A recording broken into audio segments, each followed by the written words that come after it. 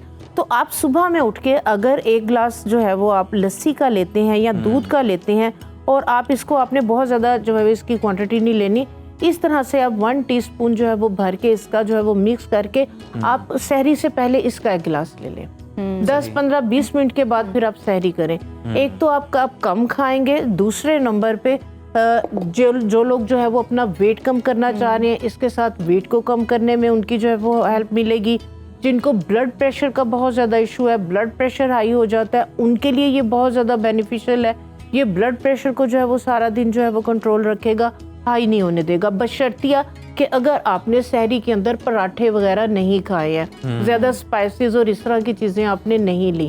ٹھیک ہے, دہی کا استعمال جو ہے وہ آپ زیادہ کریں جن لوگوں کا جو ہے وہ بلڈ پریشر ہائی ہوتا ہے. ٹھیک ہے, آ جاتے ہیں ڈرنکس کی طرف کہ افطاری کے ٹائم بہت زیادہ پیاس لگ رہی ہوتی ہے, لیکن آج کل یہ والا موسم ماشاءاللہ سے بہت اچھا ہے, اس کے اندر ہاں جی ماشاءاللہ سے بالکل بھی پیاس, لیکن پھر بھی آپ نے سارا دن پانی نہیں پیا, تو آپ نے جو ہے وہ افطاری سے لے کے سحری تک, جب تک آپ جاگ رہے ہیں, آپ نے پانی کی کوانٹٹی اپنی باڈی میں پوری کرنی ہے. اس کے لیے آپ یقین کریں کہ جو اس کا اگر آپ جو ہے وہ گاوا امرود کا جو ہے وہ آپ شربت جو ہے نا, یہ میرا خیال بہت کم گھروں میں بنتا ہے. گاوا شیکس تو ویسے ہی بہت زیادہ بہت مزے کا, یہ ہم جا کے جو شیک کے, ملک شیک کے جو ہے نا شاپس ہیں, وہاں پہ تو بڑے شوق سے جو ہے وہ پی لیتے ہیں. گھر میں نے دیکھا بہت کم بنتا ہے. سمپل ہے, گٹ ہیلتھ کے لیے بہت اچھا ہے, آپ کے پیٹ کے لیے بہت اچھا ہے. بہت ڈائبٹک جو پیشنٹس ہیں سب کے لیے, اور اس میں آپ کو شوگر ڈالنے کی ضرورت نہیں پڑتی ہے. اس کی اپنی مٹھاس اتنے مزے کی ہوتی ہے. اس کے آپ بیج نکال کے آپ اس کو جو ہے وہ کٹ کر لیں, تھوڑا سا اس کے اندر آپ پودینہ ڈالیں, تھوڑا سا جو ہے وہ آپ کالا نمک ڈالیں, اس کو آپ بلینڈ کریں. آپ یقین کریں کہ آپ جو ہے نا وہ جتنے بھی ملک شیک ہیں اور جوسز ہیں آپ اس کو بھول جائیں گے. یہ اتنا زبردست اس کا, اور یہ پیا بھی بہت زیادہ جاتا ہے. اس کے بعد جو ہے وہ بہت بہترین ہے کھویا کھجور, تو آپ کو پتہ ہے کہ ہیلدی آپشن ہے, اور بچے اس کو جو ہے وہ بہت شوق سے پیتے ہیں. ٹھیک ہے, تو کھجور جو ہے وہ اس کے جو ہے وہ بیج نکال کے کھویا ڈال کے دودھ کے اندر بلینڈ کر لیں. ایک جو میں جو ہے وہ, لیکن اگر اپنا ویٹ آپ کم کر رہے ہیں تب آپ کھجور بالکل بھی نہیں. جو ڈائبٹک پیشنٹ ہیں یا اگر آپ ویٹ کم کرنا چاہ رہے ہیں تو ان کے لیے یہ بالکل بھی ہیلدی آپشن نہیں. بچوں کے لیے بہترین ہے, بچے اس کو بہت شوق سے, جو بچے روزہ رکھ رہے ہیں ان کے لیے میں کہتی ہوں کہ کھویا کھجور کا جو شیک ہے یہ بہترین ہے. اس کے بعد جو ڈائبٹک پیشنٹس ہیں یا اس طرح کے لوگ ہیں کہ جو ویٹ کو بھی کم کرنا چاہ رہے ہیں, ان کے لیے جو بہترین ڈرنک ہے وہ آلو بخارا اور املی. اتنے مزے کا جو ہے یہ اس کا ڈرنک بنتا ہے, اور یہ آپ پیا بھی بہت زیادہ جاتا ہے, اور اس کے نقصان بھی کوئی نہیں ہے. اس کا بھی یہی طریقہ کار ہے کہ آپ جتنی املی ہے, جیسے 10 سے 12 دانے آپ نے آلو بخارے کے لیے اور املی لی, اس کو آپ گھنٹہ یا 2 گھنٹے پہلے بھگو دیں. ان کی جو ہے وہ گٹھلیاں نکال کے اس کو آپ بلینڈر میں ڈالیں, اور اس کے اندر آپ بھنا ہوا کالا زیرہ تھوڑا سا جو ہے وہ ڈال دیں, تھوڑا سا کالا نمک ڈال دیں, اور اس کو آپ بلینڈ کر لیں, تھوڑی سی آئس ڈال دیں. اس میں بھی آپ بے شک چینی بالکل نہیں ڈالیں, نمک, اور اس کا اتنا مزے کا جو ہے یہ ٹیسٹ ہوگا, اور یہ پیا بھی بہت زیادہ جاتا ہے.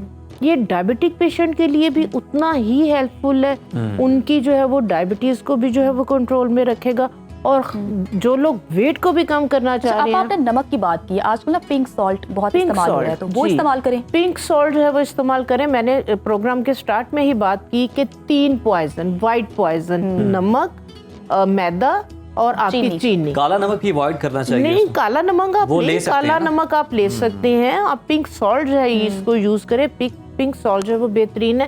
لیکن جن لوگوں کا بلڈ پریشر ہائی ہوتا ہے وہ اس کو بہت کم کوانٹٹی کے اندر ہلکا سا ڈالیں کہ جسٹ ٹیسٹ آ جائے. کیونکہ کچھ لوگ ہیں کہ میں نے دیکھا ہے اتنا ان کا بلڈ پریشر ہائی نہیں ہوتا لیکن نمک لینے کی دیر ہے کہ ان کا تو ہر ایک کو اپنی نیچر کا پتہ ہوتا ہے. سحری افطاری میں اگر ہم بات کر لیں تو چائے, گرین ٹی, جو دیگر قہوہ جات ہیں یہ لے سکتے ہیں, اور کون سے جو ہیں وہ بیسٹ ہیں قہوہ جات؟ ہاں جی بالکل. قہوہ لیمن گراس کا جو قہوہ ہے وہ سارا دن ریلیکس رکھتا ہے, وہ سارا دن آپ کو ریفریش رکھتا ہے.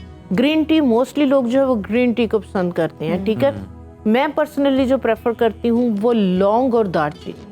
لونگ اور دار چینی کا قہوہ آپ یقین کریں کہ آپ کے ڈائجسٹو سسٹم کے ساتھ ساتھ اوور آل آپ کے لیے جو ہے وہ بہت زیادہ جو ہے وہ بینیفیشل ہے. اگر اس میں ادرک ایڈ کر لیں تو اس کے اندر بس بات پھر وہی آ جاتی ہے کہ سوٹ کرنے کی جن لوگوں کا اگر ہائی بلڈ پریشر وغیرہ ہے تو وہ ادرک کو اوائڈ کریں. لیکن اگر ایسا نہیں ہے تو لونگ, دار چینی, اس کے اندر آپ تھوڑا سا ادرک کا ٹکڑا ڈال لیں, تھوڑے سے چنکس اس کے اندر آپ لیمن گراس کے ڈال لیں. ٹھیک ہے, اس کو آپ جو ہے وہ دم کے اندر اس قہوے کو بنائیں. یہ والا قہوہ آپ سحری کے ٹائم جو ہے وہ آپ لے سکتے ہیں. ٹھیک ہے, یہ آپ کو سارا دن ایک تو جو ہے وہ انرجیٹک رکھے گا, پلس جن لوگوں کی شوگر ہائی ہو جاتی ہے ان لوگوں کے لیے یہ والا قہوہ بہترین. اچھا, آپ بریفلی بتا دیجیے گا کہ کیا چائے کو ریپلیس کرتے ہیں یہ قہوہ؟ کیونکہ افطاری کے بعد تو بڑی طلب ہوتی ہے چائے کی, کافی کی. دیکھیں ہم لوگوں نے اپنا ایک مائنڈ سیٹ کیا ہوا ہے چائے چائے چائے. بالکل ٹھیک ہے, تو آپ ریپلیس کر سکتے ہیں, کیوں نہیں کر سکتے ہیں. جو یہ قہوے ہیں ان کے فائدے ہیں. چائے کے اندر آپ دیکھیں ہم دودھ ڈال دیتے ہیں, پتی ڈال دیتے ہیں, کیفین, وہ جسٹ ایک ہماری مینٹلی جو ہے وہ سیٹسفیکشن ہے کہ ہم نے چائے پی ہے. بالکل اپنے برین کو سمجھانا ہے کہ جو قہوہ ہے وہ چائے ہی ہے اور آپ پی لیں, آپ کو چائے کی طلب نہیں ہوگی. بالکل اسی طرح. آپ کا بہت شکریہ, بہت اچھے آپ نے ٹوٹکے بتائے, ڈرنکس بتائیں, اور یقیناً جو بھی استعمال کرے گا وہ صحت مند ہی رہے گا. تو پروگرام میں یہاں بریک کا وقت ہوا ہے, بریک کے بعد جب واپس آئیں گے تو مزید بات کریں گے. ہمارے ساتھ رہیے. رمضان رمضان میں ایک بار پھر سے آپ کو خوش آمدید کہتے ہوئے بڑھتے ہیں اب اپنے انتہائی اہم سیگمنٹ اسلامی تہذیب و تاریخ کی جانب. اور آج ہم بات کرنے جا رہے ہیں دریائے نیل کے کنارے پر آباد قدیم تہذیبوں کی سرزمین مصر کی, جسے اسلامی تاریخ میں ایک منفرد اور نمایاں مقام حاصل ہے. یہ وہ مقدس دھرتی ہے جہاں انبیاء کرام نے قدم رکھے, جہاں سے اسلامی تہذیب و تمدن کے کئی روشن باب رقم ہوئے, اور جس نے تاریخ کے کئی عظیم علماء, فاتحین اور مفکرین کو جنم دیا. یہ وہی مقدس خطہ ہے جہاں احرام مصر کی پر اسرار عظمت دنیا کو حیران کرتی ہے, جہاں طور سینا کی مقدس پہاڑی حضرت موسیٰ علیہ السلام کی یاد دلاتی ہے, جہاں بحیرہ احمر اور دریائے نیل کا موجوں سے بھرا منظر حضرت موسیٰ علیہ السلام کے معجزے کی گواہی دیتا ہے, اور جہاں قلعہ سلطان صلاح الدین ایوبی اسلامی شان و شوکت کی پہچان ہے. آج ہم مصر کے اسلامی تاریخ میں کردار پر روشنی ڈالیں گے اور دیکھیں گے کہ یہ عظیم ملک کس طرح صدیوں سے اسلامی دنیا کا ایک اہم مرکز رہا ہے. اسی پر ڈسکشن کرنے کے لیے ہمیں جوائن کیا ہے ریسرچ اسکالر سید فہد علی قاسمی صاحب نے. فہد صاحب بہت شکریہ. ہمیں یہ بتائیے گا کہ مصر کو اسلامی تاریخ میں ایک اہم مقام کیوں حاصل ہے, اور کیا وجہ ہے کہ مصر کو علم و ثقافت کا گہوارہ کہا جاتا ہے؟ جی تھینک یو جنت اینڈ عزیر. آج بہت ہی امپورٹنٹ کانورزیشن ہم مصر کے اوپر کانورزیشن کریں گے, اور شیخ حجویر کی اس کوٹیشن کے ساتھ شیخ حجویر نے فرمایا تھا سننے والے کا مقام بولنے والے سے بڑھ کر ہے, کیونکہ جو سنتا ہے وہ رب تعالیٰ کی رضا کے لیے سنتا ہے, جو بولتا ہے کبھی رب کی رضا کے لیے بولتا ہے, اور بہت دفعہ اپنے نفسی کو راضی کر رہا ہوتا ہے. اس عزم کے ساتھ کہ میرا بولنا اور ہم سب کا سننا پروردگار کی رضا کے لیے ہوگا, آئیے مصر کے اوپر کچھ کانورزیشن کرتے ہیں. اب یہ مصر کی جب بات آتی ہے, ایجپٹ کی جب بات آتی ہے, تو خاص طور پہ اگر ہم ایک دینی فریم ورک میں دیکھیں تو سب سے پہلے جناب یوسف علیہ السلام ہمیں یاد آتے ہیں. جناب یوسف علیہ السلام جن کا حسن جو ہے وہ بے مثال ہے, اور حسن کی وجہ سے وہ دنیا بھر میں جانے جاتے ہیں, خاص طور پہ ریلیجس ٹریڈیشن کے اندر جانے جاتے ہیں. آپ کے بھائیوں نے جب آپ کو فلسطین میں ایک کنویں میں پھینکا تو آپ کو وہاں سے بازیاب کرایا گیا, اور وہ ہمارے ناظرین وہ ساری کہانی جانتے ہیں کہ قافلے نے کس طرح سے ان کو بازیاب کیا, اور پھر ان کو بکتے بکاتے مصر میں جا کر بیچا گیا. And that is how he ended up in Egypt, اور ایجپٹ میں وہ رہے, اور پھر عزیز مصر کے گھر تک پہنچے, اور پھر ان کو قید خانے میں جانا پڑا. وہ سارے معاملات مائی زلیخا, وہ سارے قرآن کے اندر سورہ یوسف کے اندر ڈیٹیل کے ساتھ یہ سارا قصہ، اور قرآن کے اندر اس کو اور اسلامک ٹریڈیشن کے اندر اس کو احسن القصص کہا گیا. تو وہ سارا قصہ بیان ہوا ہے. اور جناب یوسف علیہ السلام الٹیمیٹلی خود بھی منسٹر بنے اور مصر کی بیوروکریسی کے اندر آپ کا امپورٹنٹ رول تھا. تو مصر کے حوالے سے جو پہلا اشارہ ہمیں ملتا ہے ایک لیول پر ہمارے لیے مذہبی فریم ورک میں، وہ جناب یوسف علیہ السلام. اور جو دوسرا امپورٹنٹ مائل سٹون یا سائن پوسٹ اسلامک ٹریڈیشن میں خاص طور پہ جسے ہمیں یاد رکھنا چاہیے، جناب موسیٰ علیہ السلام. جناب موسیٰ علیہ السلام اسی مصر میں پیدا ہوئے تھے، ایک ایسا مصر جہاں پر ان کی قوم یعنی بنی اسرائیل کو غلام بنایا گیا تھا. قبطیوں کی حکومت تھی اور فرعون اس وقت حکومت کر رہا تھا، اور رامسس دا سیکنڈ، فرعون جیسے وی آل نو ایک ٹائٹل تھا، رامسس دا سیکنڈ وہاں پر حکمرانی کر رہا تھا.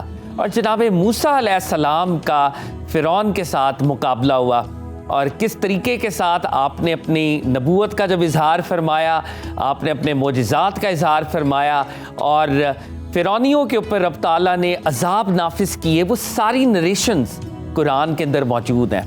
اور جناب موسیٰ علیہ السلام اپنے بھائی نبی اللہ ہارون علیہ السلام کے ساتھ مل کر اپنی قوم کو لبریٹ کرایا، اور اپنی قوم کو ریڈ سی کے تھرو وہ یہاں سے ہولی لینڈ کی طرف، پرامس لینڈ کی طرف چلے. تو یہ مصر کی دوسری امپورٹنٹ ایک مائل سٹون کہہ لیں، ایک دوسری امپورٹنٹ سائن ہے جو اسلامک ٹریڈیشن میں ہمیں ملتا ہے. اور لیٹس ناٹ فرگیٹ کہ مصر میں ہی وہ علاقہ ہے جہاں پر جناب موسیٰ علیہ السلام نے رب العزت کے ساتھ کلام کیا تھا. اور وہ جو ارض مقدس ہے، وہ جو وادی طور ہے، اور وہ جو طور کا پہاڑ ہے، وہ بھی مصر کے اندر ہے. تو یہ وہ امپورٹنٹ اگزامپلز ہیں جو آغاز میں خاص طور پہ ہمارے سامنے آتی ہیں کہ مصر کا سیدنا یوسف علیہ السلام کے ساتھ تعلق، مصر کا جناب موسیٰ علیہ السلام کے ساتھ تعلق. ہم اپنے نیریٹو کو اگر فاسٹ فارورڈ کریں تو سرکار دو عالم کا زمانہ صلی اللہ علیہ وآلہ وسلم آتا ہے، اور آقا علیہ الصلوۃ والسلام رولرز کو لیٹر لکھتے ہیں، اور یہ دعوتی خطوط ہیں. آپ نے مختلف حکمرانوں کو، اپنے دور کے حکمرانوں کو دعوت دی، اور ان کو اپنی ختم نبوت کا جو پیغام ہے اور جو توحید کا پیغام ہے وہ ان تک پہنچایا. تو مصر اس وقت ایک ویسل سٹیٹ جس کو کہا جاتا ہے، یہ بیزنٹینین رومن امپائر کا پارٹ تھی، لیکن یہاں پر ایک ایسا بادشاہ ایگزسٹ کرتا تھا جو خراج دیتا تھا بیزنٹینین امپائر کو، یعنی رومن امپائر کو. تو مکوکس شاہ مصر، مکوکس اس کا ٹائٹل تھا، اور سرکار دو عالم صلی اللہ علیہ وآلہ وسلم نے مکوکس شاہ مصر کو لیٹر لکھا، اللہ رب العزت کی توحید اور اپنی نبوت کا اظہار فرمایا، اور دعوت دی کہ وہ حلقہ بگوش اسلام ہو. مکوکس شاہ مصر اسلام تو نہیں لایا، مگر اس نے پروفٹ صلی اللہ علیہ وآلہ وسلم کی بارگاہ میں گفٹس بھیجے. اور جب گفٹس بھیجے تو یہ وہ وقت ہے کہ جب حضرت ماریہ قبطیہ بھی تشریف لائیں، اور سرکار دو عالم صلی اللہ علیہ وآلہ وسلم کے ساتھ ان کا وہ آنریبل تعلق بنا. اور جناب ابراہیم فرزند رسول صلی اللہ علیہ وآلہ وسلم وہ بی بی ماریہ قبطیہ سے ہی تھے. تو یہ مصر کا ایک اور کنیکشن جو ہے ہمیں نظر آتا ہے. اور ایک بات سرکار دو عالم صلی اللہ علیہ وآلہ وسلم کی جو پریڈکشنز تھیں، آقا علیہ الصلوۃ والسلام نے پریڈکٹ فرمایا تھا، دلائل نبوت میں سے یہ احادیث ہیں. آپ نے فرمایا کہ تم مصر پر ضرور قبضہ کرو گے، لیکن ساتھ آپ نے اشارہ دیا کہ جب تم مصر جاؤ تو بڑی آنریبل انداز کے ساتھ معاملہ کرنا، کیونکہ آپ اشارہ فرما رہے تھے، اور آقا علیہ الصلوۃ والسلام کی حدیث کے اندر یہ واضح اشارات موجود ہیں کہ مصریوں کے ساتھ ہمارا ایک تعلق بھی ہے. اور وہ تعلق کیا ہے کہ نبی اللہ جناب ابراہیم علیہ السلام کی زوجہ جناب ہاجرہ، ان کا تعلق بھی مصر سے تھا، اور ان کے بیٹے جناب اسماعیل تھے. اور دوسرا تعلق جناب بی بی ماریہ قبطیہ کا سرکار دو عالم کے ساتھ، اور ان کے فرزند جناب ابراہیم جو نبی اللہ سرکار دو عالم کے فرزند تھے صلی اللہ علیہ وآلہ وسلم. تو آقا نے اس نسبت کے حوالے سے صحابہ کو تلقین کی کہ جب تم مصر میں جاؤ تو بڑے آنریبل انداز سے معاملہ کرنا. ہم ٹائم کو تھوڑا سا اگر اور لے کے چلیں تو پروفٹ صلی اللہ علیہ وآلہ وسلم کے وصال کے بعد سیدنا فاروق اعظم کا وقت آتا ہے، اور 641 عیسوی میں، اینڈ جسٹ امیجن